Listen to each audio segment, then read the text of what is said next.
গভীর নিম্নচাপ লঘুচাপে পরিণত হওয়ায় সারা দেশে কমছে বৃষ্টিপাত। তবে আগামী রোববার পর্যন্ত মাঝারি ও ভারী বৃষ্টির আশঙ্কা রয়েছে বলে জানিয়েছে আবহাওয়া অফিস। চট্টগ্রাম, কক্সবাজার, মংলা এবং পায়রা সমুদ্র বন্দরে ৩ নম্বর সতর্ক সংকেত দেয়া হয়েছে। এদিকে জোয়ারের পানিতে ডুবে মহেশখালীতে এক ব্যক্তির মৃত্যু হয়েছে।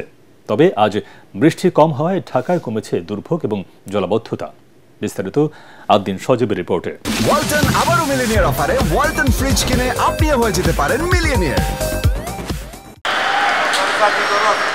কখনো ঝিরিঝিরি, কখনো ভারী বৃষ্টি, কারো কাছে স্বস্তির, আবার কারো দুশ্চিন্তার কারণ দুর্ভোগ জলাবদ্ধতা হলে।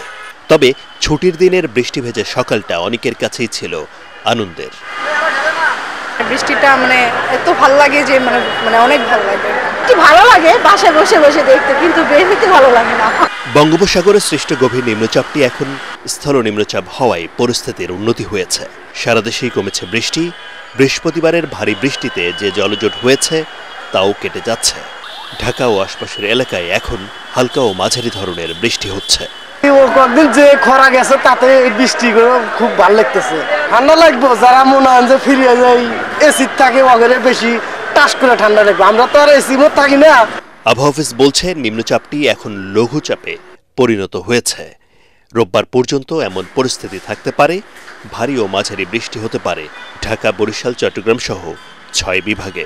অন্য যে দুটো ডিভিশন বাকি আছে সেখানে ভারী বর্ষণ হতে পারে।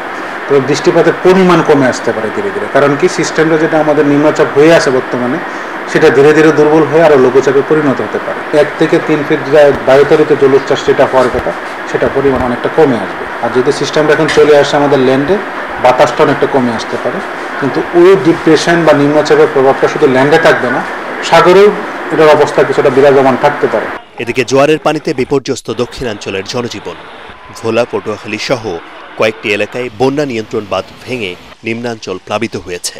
সবচেয়ে নাজুক পরিস্থিতি দ্বীপ উপজেলা কুতুবদিয়ায়। বেড়িবাঁধ ভেঙে তলিয়ে গেছে শত শত ঘরবাড়ি। কক্সবাজার উপকূলের অন্তত 20টি গ্রাম প্লাবিত হয়েছে জোয়ারের পানিতে। পানিতে ডুবে মহেশখালীর কুতুব জমে এক ব্যক্তির মৃত্যু হয়েছে।